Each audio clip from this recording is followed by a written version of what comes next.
दोस्तों, मैं राजीव आप सभी का स्वागत करता हूं आपके अपने यूट्यूब चैनल जीके महाकुंभ में। दोस्तों, लाइब्रेरियन ऑब्जेक्टिव की सीरीज जो हमारी ये आपके किसी भी लाइब्रेरियन के एग्जाम के लिए बहुत ही महत्वपूर्ण है और इस 30 मिनट के वीडियो में हम इस पे डिटेल में चर्चा करेंगे। जितने भी क्वेश्चंस हैं, एक क्वेश्चन से रिलेटिव हमारे कितने क्वेश्चंस बन सकते हैं, उसके इफेक्ट्स क्या क्या हैं, जो भी एडिशनल इंफॉर्मेशन है आपको देने का मैं प्रयास जरूर करूंगा जहां तक मेरे से संभव हो पाएगा। बाकी आप लोग बताइएगा कमेंट में भी, आप लोग जो है कमेंट करके बता सकते हैं उसके एडिशनल इंफॉर्मेशन को। आप सभी का स्वागत है इसके लिए। तो चलिए स्टार्ट करते हैं आधे घंटे की सीरीज को। और मॉडल पेपर पे आपके काम चल रहा है, करीब 30 मॉडल पेपर पे काम हो चुका है। और जैसे ही ये सीरीज जो है जितना जल्दी से जल्दी हो सके कवर करने की कोशिश की जा रही है। जो भी है आपको इन्फॉर्मेशन दे दी जाएगी। तो साथ ही साथ अगर आप आरपीएससी लाइब्रेरियन की तैयारी कर रहे हैं तो राजस्थान जीके, और थर्ड ग्रेड की तैयारी कर रहे हैं तो राजस्थान जीके देखना न भूलिएगा। बहुत ही इम्पोर्टेंट उसमें क्वेश्चंस हैं, 50-50 प्रश्नों को वहाँ पे डाला जा रहा है। मात्र 10 मिनट की वीडियो है, उसे आप जरूर देखिए, मैं सजेस्ट करूँगा। तो चलिए देखते हैं आज के 30 मिनट के इम्पोर्टेंट क्वेश्चंस को। तो हमारे जो है 1221 क्वेश्चंस जो है कंप्लीट हो चुके हैं अभी तक। आज हम उसके आगे के प्रश्नों को देखेंगे। चलिए स्टार्ट करते हैं।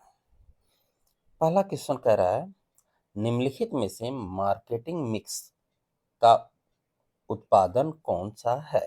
मार्केटिंग मिक्स प्रश्न आपको पहली बार समझ में आया होगा, लेकिन अभी तो आपने एग्जाम देना शुरू ही किया है, ठीक है, इसलिए आपको ये पहली बार समझ में आया होगा। तो शब्द मार्केटिंग मिक्स जो है व्यवसायों के लिए ऐतिहासिक रूप से उत्पाद, मूल्य, स्थान और प्रचार के आसपास जो है केंद्रित रहता है, यानी कि सेंट्रल में रहता है।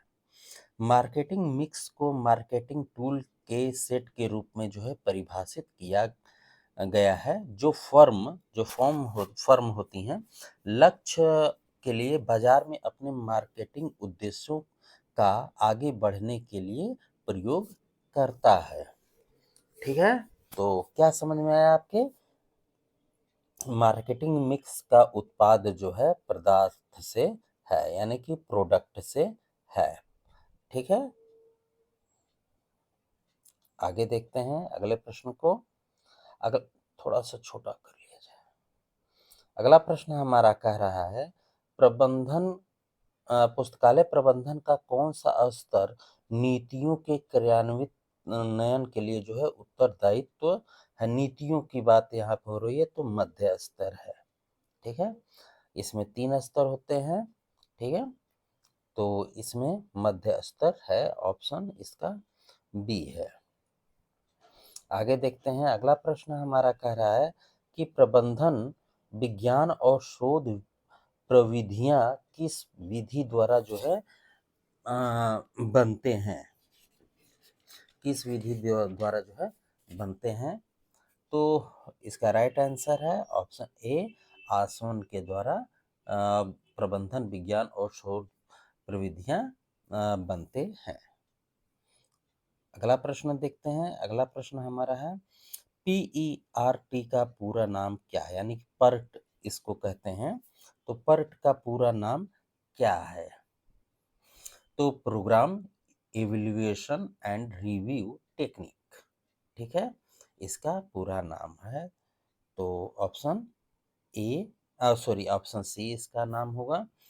अगर पर्ट के बारे में थोड़ा सा मैं बात करूं, तो प्रबंधन में उपयोग किए जाने वाले एक सांख्यिकी उपकरण है। ये सांख्यिकी उपकरण है जिसे किसी दिए गए प्रोजेक्ट को पूरा करने में शामिल कार्यों का विश्लेषण और प्रतिनिधित्व करने के लिए डिजाइन किया गया था। पर्ट जो है 1957 58 57 58, ठीक है, 57-58 में पहली बार अमेरिका यानी कि यूएस नेवी की नौसेना द्वारा जो है विकसित किया गया था। ठीक है, पर आगे देखते हैं। अगला प्रश्न हमारा कह रहा है कि सीपीएम में निम्नलिखित में से कौन सा पथ महत्वपूर्ण है? कौन सा पथ जो है महत्वपूर्ण है सीपीएम में? क्रिटिकल पाथ मेथड इसका पूरा नाम है सीपीएम का। ठीक है, ये भी पूछा जाता है आपसे। सबसे लंबा पाथ लॉन्गेस्ट रूट है जो महत्वपूर्ण है। ठीक है, तो इसमें जो क्वेश्चन पूछ रहा है कौन सा पाथ जो है तो ऑप्शन बी लॉन्गेस्ट पाथ जो सबसे महत्वपूर्ण है। महत्वपूर्ण पथ पद्धति यानी कि सीपीएम की बात हो रही है या महत्वपूर्ण पथ विश्लेषण के लिए समय निर्धारण परियोजना गतिविधियों का एक जो है ये सेट होता है।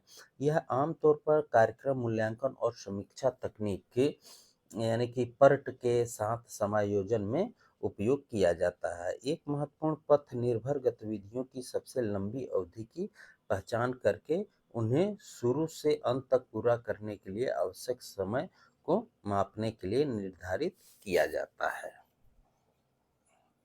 आगे देखते हैं। अगला प्रश्न हमारा कह रहा है कि निम्नलिखित का मिलान कीजिए। सूची 1 से जो है सूची 2 को मिलाना है। तो मैकग्रेगर सिद्धांत जो एक्स है ये निर्णयन में कार्मिकों की सहभागिता से रिलेटिव है। ऑप्शन थर्ड आ जाएगा। मैक ग्रेगन का जो वाई सिद्धांत है ये कम बाह्य नियंत्रण से रिलेटिव हो जाएगा। ए हो जाएगा। अगला है यूनिटी ऑफ कमांड। ये तमाम शक्तियों का एक जो है एक व्यक्ति के पास जो है निहित होता है। यूनिटी ऑफ कमांड जो है ये होता है। समय एवं लागत जो है ये पर्ट से रिलेटिव है। तो देख लीजिए इसका राइट आंसर तो ऑप्शन ए में ही दिखाई दे रहा है मुझे। तो आगे देखते हैं। अगला प्रश्न हमारा कह रहा है कि गुलिक के द्वारा दिए गए प्रबंधन कार्य ये है यानी कि लूथर गुलिक इनका पूरा नाम है। गुलिक के द्वारा दिए गए प्रबंधन कार्य ये हैं क्या?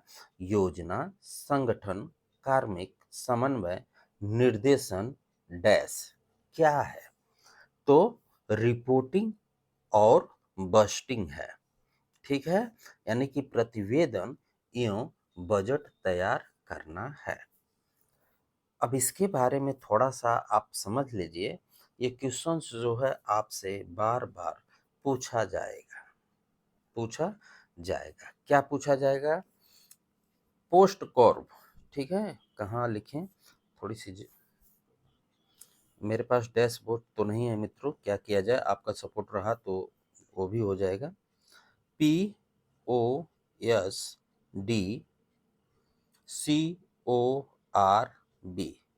Post Corp. ठीक है, पी से होता है प्लानिंग यानी कि नियोजन, ओ से ऑर्गेनाइजेशन यानी कि संगठन, एस से स्टाफिंग यानी कि कर्मचारी, डी से डायरेक्टिंग यानी कि निर्देशन, सीईओ ये दो शब्द जो है न जाने कितने पेपर में पूछा गया है, मुझे खुद नहीं क्लियर है। सीईओ से होता है कोऑर्डिनेशन यानी कि समन्वय बनाना। ठीक है, आर से रिपोर्टिंग। ठीक है, यानी कि प्रतिवेदन तैयार करना। अब बी से होता है बस्टिंग। ठीक है, तो ये यही क्वेश्चन पूछ रहा है, आर और बी आपसे पूछ रहा है क्वेश्चन में, तो रिपोर्टिंग और बस्टिंग होगा। ठीक है, लूथर गुलिक ने जो है 7 नियम दिए थे। ये सातों हैं, पहला, दूसरा, तीसरा, चौथा, पांचवा, 6-7 पूछ रहा है आपसे। अगर क्वेश्चन पूछ दे लूथर गुलिक के द्वारा जो है प्रबंधन के कितने कार्य बताए गए हैं तो 7 बताए गए हैं। आगे चलते हैं अगले क्वेश्चन की तरफ। अगला क्वेश्चन हमारा कह रहा है कि अधिकतम आउटपुट पाने के लिए निम्नलिखित में से डैश में से कौन सा उद्देश्य है? कौन सा उद्देश्य है? तो राइट आंसर है मैनेजमेंट। क्यों? मैनेजमेंट ही क्यों? तो मैनेजमेंट एक ऐसी प्रक्रिया है जो संगठन के लक्ष्य तथा उद्देश्य की प्राप्ति के लिए वर्क करता है। एफ डब्ल्यू गुलिक जो थे, उनके अनुसार, उनके शब्दों में, संस्था के उद्देश्यों की प्राप्ति के लिए मानवीय एवं भौतिक संसाधनों का प्रभावकारी उपयोग ही प्रबंधन है।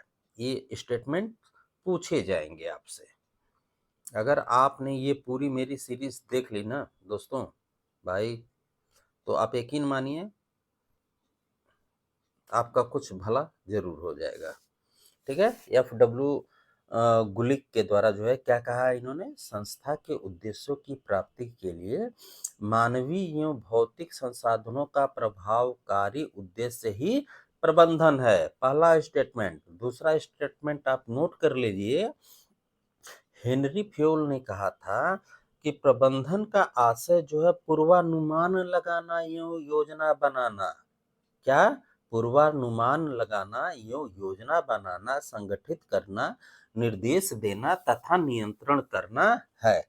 अर्थात प्रबंधन, नियोजन, संगठन, निर्देशन तथा नियंत्रण की एक ऐसी प्रक्रिया है जिसके द्वारा संस्था के भौतिक संसाधनों एवं मानविकी प्रयासों से इस प्रकार का समन्वय स्थापित किया जा सके जिससे कि संस्था के लक्ष्यों के उद्देश्य की पूर्ति की जा सके।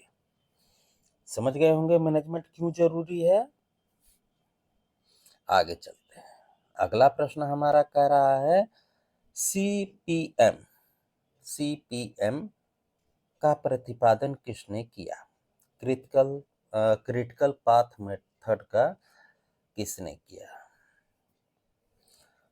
तो 1950 के दशक के अंत में, यानी कि मैंने आपको पहले ही बताया है 57 और 58, यानी कि 1950 के अंत में, अंत की बात हो रही है तो 57-58 अंत ही होता है। ऐसा नहीं समझिएगा कि सर आपने वहां पे 57 बताया था, यहाँ पे 1950 बता रहे, तो भाई मैं अंत भी तो बता रहा हूँ, समझिए। 1957-58 के अंत में डुपोन्ट के, मॉर्गन आर वाल्कर और रेमिंगटन रैंड के, जेम्स ई केली जूनियर द्वारा विकसित एक प्रोजेक्ट मॉडलिंग तकनीक है। क्रिटिकल पाथ एनालिसिस का उपयोग आमतौर पर निर्णय, एरोस्पेस और रक्षा सॉफ्टवेयर विकास, अनुसंधान परियोजनाओं, उत्पाद विकास, इंजीनियरिंग और प्लांट के रखरखाव सहित सभी प्रकार की परियोजनाओं के साथ किया जाता है। ठीक है। तो इसका राइट आंसर क्या होगा? केली एवं वाकर। ठीक है। आगे चलते हैं। अगला प्रश्न हमारा कह रहा है आदेश देने का अधिकार और आज्ञाकारिता सटीक करने की शक्ति के रूप में जाना जाता है। किसे जाना जाता है? तो अथॉरिटी को जाना जाता है, प्राधिकार को जाना जाता है। हेनरी फ्योल ने जो बताया था मैंने आपको बता ही दिया है।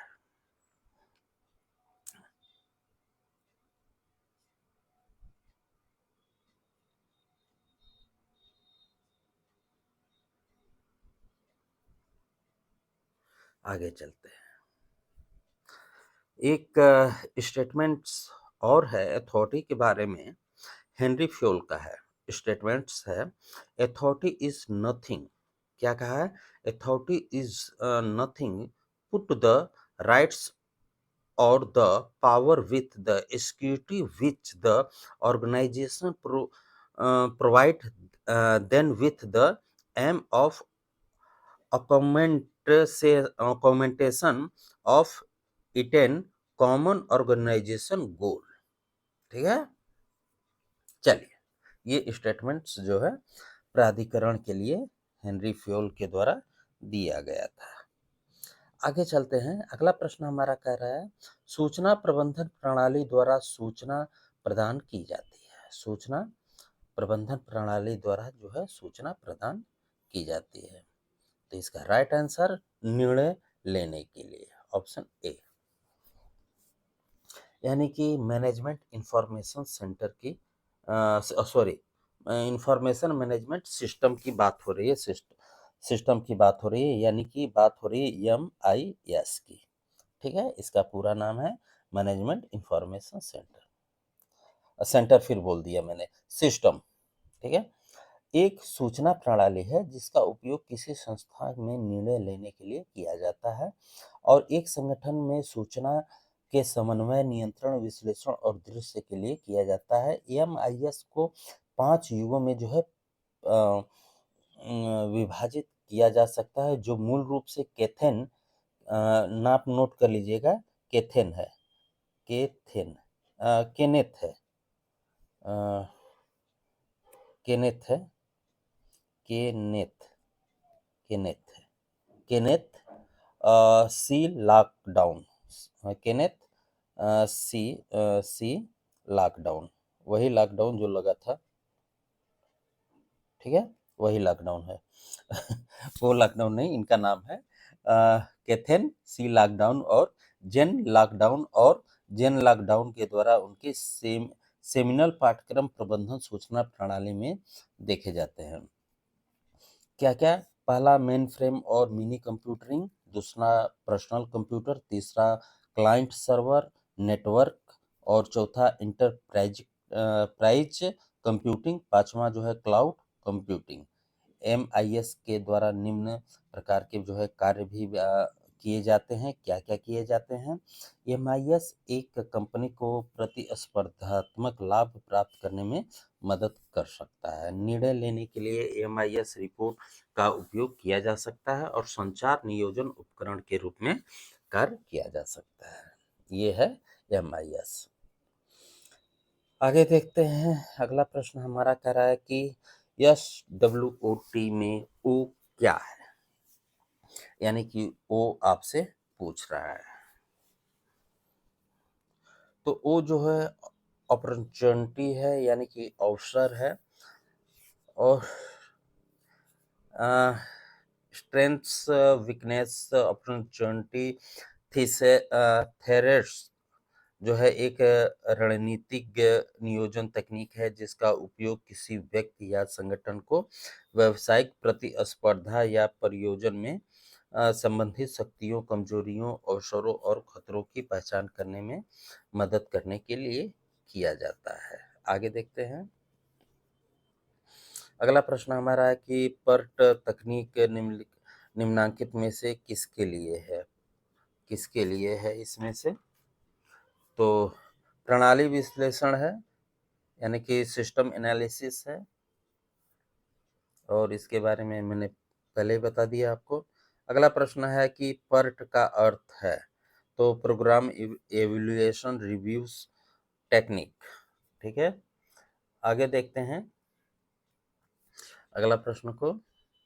अगला प्रश्न हमारा कह रहा है कि कार्यकलापों को क्रियान्वयन, पर्यवेक्षण तथा निगरानी हेतु किस स्तर का प्रबंधन जिम्मेदार है? किस स्तर का जो है जिम्मेदार है? तो ये मध्य स्तर का जिम्मेदार है, ऑप्शन बी। अगला प्रश्न देखते हैं, अगला प्रश्न है कि निम्नलिखित में से कौन सा खुला स्रोत इलेक्ट्रॉनिक संसाधन प्रबंधन प्रणाली है?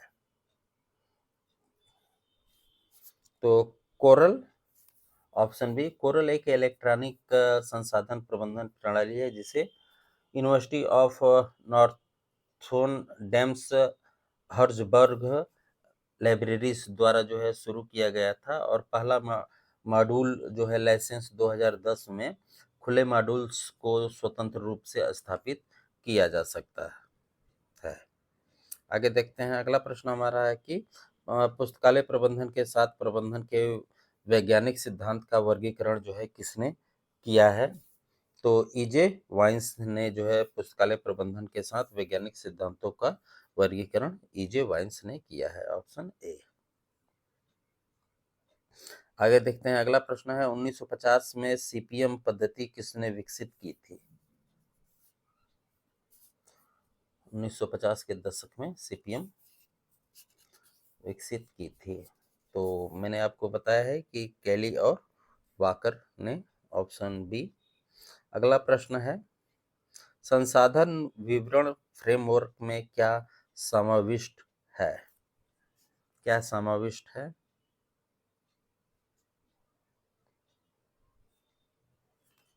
तो इसमें थर्ड्स भी है, पृथक्करण भी है, यानी कि प्रेडिक्ट्स, और पदार्थ भी है, विषय नहीं होता है। तो 2, 3 और 4, 2, 3, 4 ऑप्शन बी में है। आगे देखते हैं, अगला प्रश्न हमारा कह रहा है कि MIS किसके लिए सभी प्रकार की सूचना प्रदान करता है?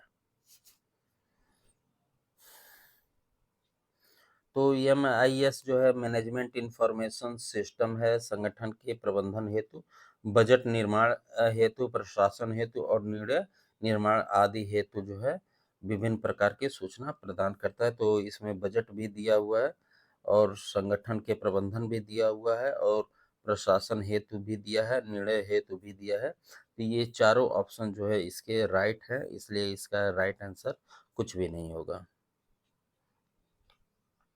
अगला प्रश्न दिया है कि निम्नांकित में से कौन से संत प्रत्यय व्यवहारिक आचार से संबंधित है?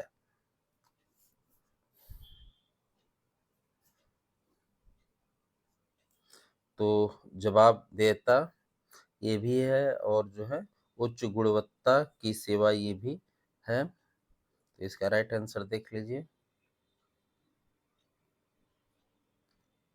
तो 1 और 3 ऑप्शन बी में है। अगला प्रश्न देखते हैं। अगला प्रश्न हमारा कह रहा है कि निम्नलिखित को सम्मिलित कीजिए।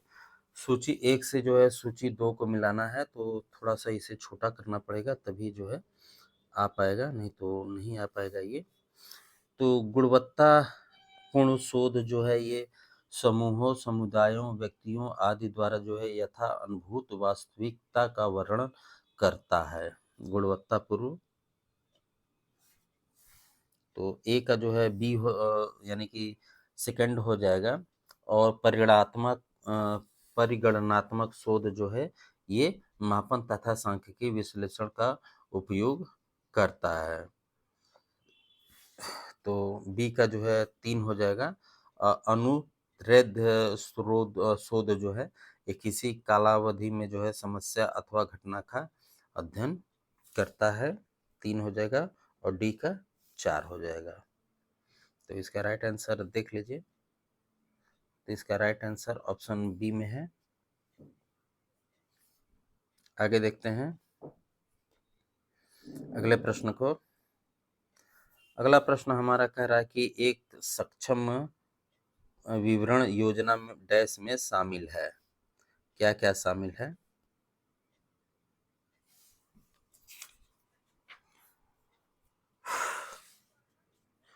तो एन एनालिसिस ऑफ माइक्रो एविलमेंट जो है, यानी कि वृहत वातावरण और विश्लेषण भी है, एनवायरमेंट भी है, और जो है सॉफ्ट एनालिसिस भी है। इसका राइट आंसर सॉफ्ट विश्लेषण भी है, और मशीन का जो है संक्षिप्त विवरण भी है। तो राइट आंसर ऑप्शन ए है इसका। अगला प्रश्न देखते हैं। अगला प्रश्न हमारा कह रहा है कि पुस्तकालय की रणनीति नियोजन प्रक्रिया में बेंचमार्किंग, स्वॉट विश्लेषण और पर्यावरणीय जांच की गतिविधियां निरंतर एवं संगत तरीके से होनी चाहिए, ताकि सुनिश्चित किया जा सके कि क्यों होने चाहिए। ऑप्शंस आपके हैं, देख लीजिए, एक बार पढ़ लीजिए आप इसे आराम से वीडियो को रोक के। तो इसका राइट आंसर ऑप्शन ए ही है। संगठन जो है प्रतिस्पर्धात्मक है और प्रभावी आवश्यकता पड़ने पर उन्हें पूरा करने में जो है सक्षम है। ऑप्शन ए ही है। आगे देखते हैं। अगला प्रश्न कह रहा है कि सूची को मिलाना है, सूची 1 से जो है सूची 2 को मिलाना है इसमें।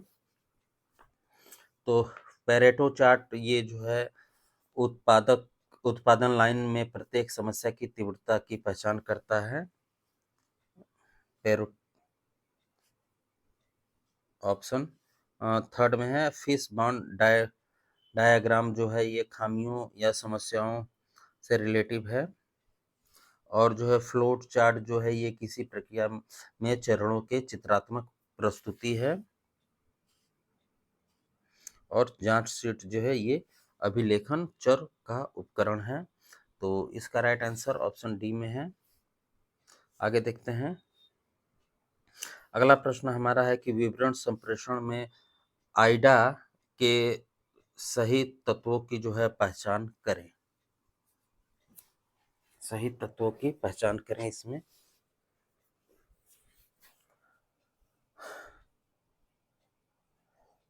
तो इसमें ऑप्शन सी होगा, ध्यान, रुचि, इच्छा, क्रिया।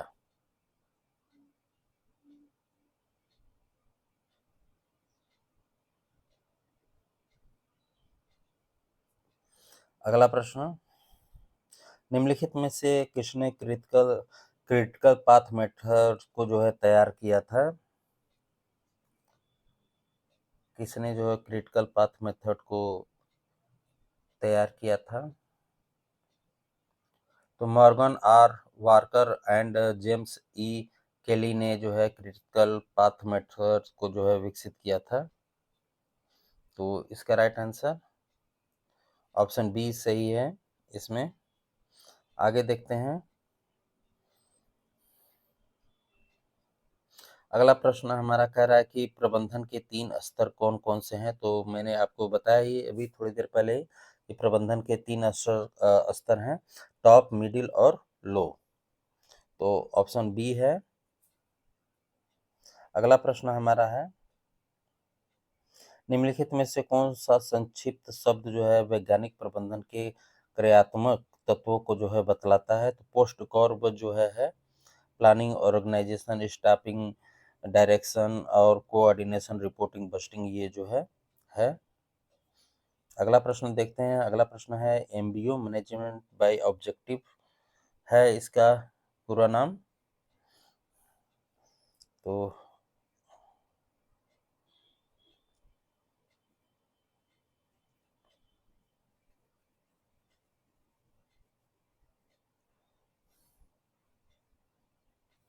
Option C, management by objective. अगर एमबीओ के बारे में थोड़ा सा मैं बात करूं तो पीटर फैंडेंट डक्कर के द्वारा जो है किया गया था। इनकी पुस्तक जो थी प्रैक्टिस ऑफ मैनेजमेंट, इनकी पुस्तक का नाम था प्रैक्टिस ऑफ मैनेजमेंट, जो कि 1954 में आई थी। 1954 में इनकी पुस्तक आई थी। इनका नाम है पी एफ डक्कर। ठीक है, पी एफ डक्कर इनका नाम है। आगे देखते हैं। अगला प्रश्न है, संगठन के परंपरावादी शास्त्रीय सिद्धांतों के प्रतिपादक डैश थे? तो फेल ही थे शास्त्रीय सिद्धांतों के प्रतिपादक। आगे देखते हैं अगले प्रश्न को। अगला प्रश्न हमारा कह रहा है कि निम्नलिखित में से क्लासिकल प्रबंधन युग के वैज्ञानिक कौन कौन हैं? कौन कौन है? तो इसमें 2 का नाम चुनना होगा, तो कूट भी दिया हुआ है। कौन कौन है?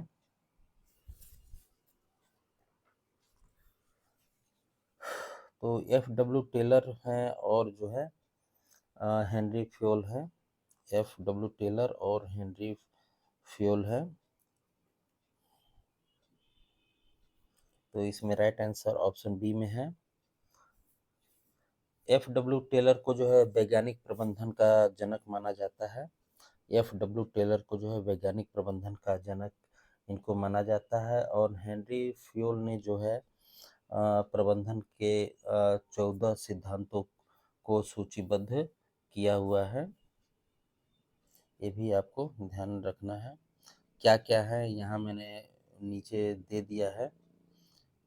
क्लासिकल प्रबंधन युग के वैज्ञानिक एफ डब्ल्यू टेलर और हेनरी फ्योल हैं। फ्योल को जो है वैज्ञानिक प्रबंधन का जनक माना जाता है और ये इन्होंने 14 सिद्धांतों को सूचीबद्ध किया है। क्या क्या है? कार्य विभाजन, अधिकारियों, उत्तरदायित्व, आदेश की एकता, अनुशासन, निर्देशन की एकता, व्यक्तिगत हितों की सामान्य हितों के पक्ष में समर्पण, कर्मचारियों का प्रतिफल, केंद्रीकरण एवं केंद्रीय विकेंद्रीकरण, सोपन श्रृंखला व्यवस्था। ये सोपन श्रृंखला जो है बहुत बार बार पूछा जाता है। इस तरीके से इसे आप देख लीजिए, ठीक है। इसीलिए डाल दिया है कि ताकि आपको जब ये पीडीएफ मैं प्रोवाइड करूं तो सारी चीज़ क्लियर रहे। तो चलिए देखते हैं अगले प्रश्न को। अगला प्रश्न हमारा कह रहा है कि निम्नलिखित में से टिकियुम के सिद्धांत कौन-कौन से हैं? टिकियुम के सिद्धांत कौन-कौन से हैं?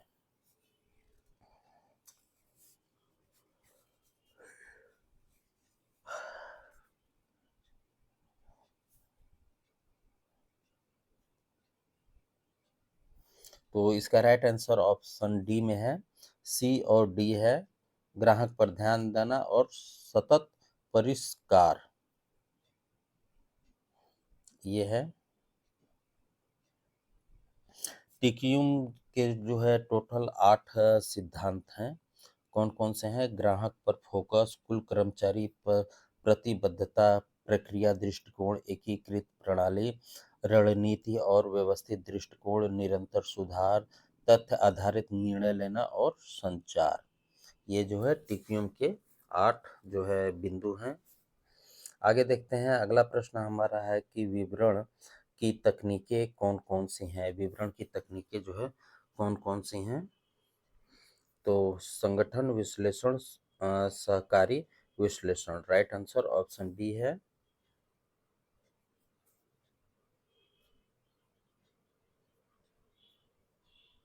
आगे देखते हैं। अगला प्रश्न हमारा कह रहा है कि एडवर्ड डेमिंगन केटीयूएम के संबंध में 14 बिंदु दर्शन संबंधी बिंदुओं की जो है पहचान करना है।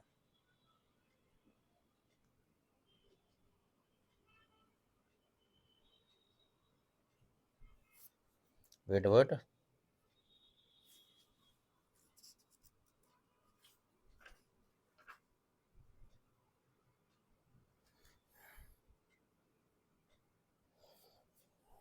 देखिए इसे।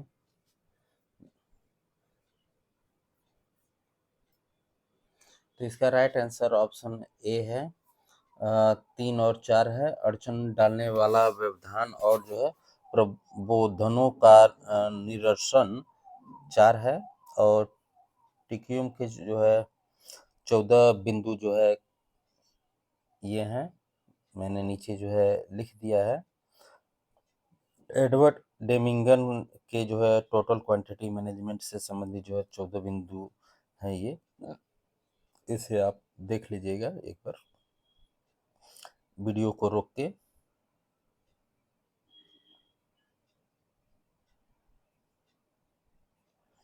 तो ये 14 बिंदु हैं, इसमें से कोई भी क्वेश्चन आपसे पूछ लेगा। चलिए आगे देखते हैं। अगला प्रश्न हमारा है कि निम्न परिवर्तन प्रबंधन मॉडल के में जो है किसके 3 चरण हैं? यथा निर्मुक्त करना, परिवर्तन और पुनः बंद करना।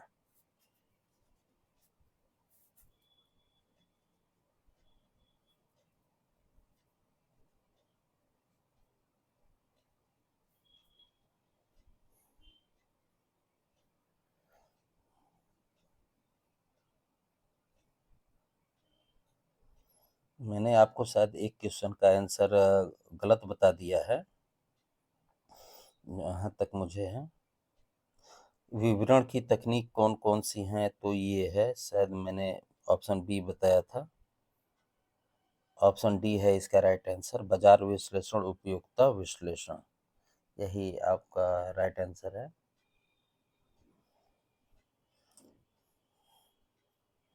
आगे देखते हैं। तो इसका राइट आंसर है ऑप्शन बी, कुर्ट लेविन्स मॉडल। आगे देखते हैं। अगला प्रश्न है कि टिकियुम से आप क्या समझते हैं? टोटल क्वांटिटी मैनेजमेंट से आप क्या समझते हैं? तो यही है टोटल क्वांटिटी मैनेजमेंट, और समझना क्या है इसमें। और ये अमेरिका के द्वारा जो है, यूएस नेवी के द्वारा जो है किया गया था 1985 में, 1985 में। और जो है टिकियुम के जो है 5 स्तंभ होते हैं, ठीक है? 5 स्तंभ होते हैं कौन-कौन से नोट कर लीजिए। उत्पाद, नेतृत्व, संगठन, प्रक्रिया, प्रतिबद्धता, ठीक है? और गुणवत्ता प्रबंधन के जनक जो है जेसफ एम जुरेन को माना जाता है। जेसफ एम जुरेन को जो है माना जाता है। ट्यूक्यूम को जो है पुस्तकालय और सूचना केंद्रों पर जो है आईएसओ आईएसओ जो है 9000 9000 9000 लागू करके नियोजित किया जाता है। आगे देखते हैं। अगला प्रश्न है पुस्तकालय के संदर्भ में पोस्ट कॉर्प किससे जो है संबंधित है? किससे जो है संबंधित है? तो ये पुस्तकालय प्रबंधन से संबंधित है, बताया ही है आपको। लाइब्रेरी मैनेजमेंट से रिलेटिव है। और जो है यहाँ पे मैंने जो है लूथर गुलिक के जो है ये 7 कार्यों की सूची तैयार की है। यहाँ पे जो है मैंने डाल दिया है, इसे आप देख लीजिएगा। ठीक है, आगे देखते हैं। अगला प्रश्न हमारा कह रहा है कर कार्यकलापों को क्रियान्वयन, पर्यवेक्षण तथा निगरानी हेतु किस स्तर का प्रबंधन जिम्मेदार होता है? तो ये मध्य स्तर का जिम्मेदार होता है। आगे देखते हैं। हेनरी फ्यूल द्वारा दिए गए प्रबंधन के निम्नलिखित सिद्धांतों को उचित क्रम में जो है व्यवस्थित कीजिए। व्यवस्थित जो है करना है इसमें।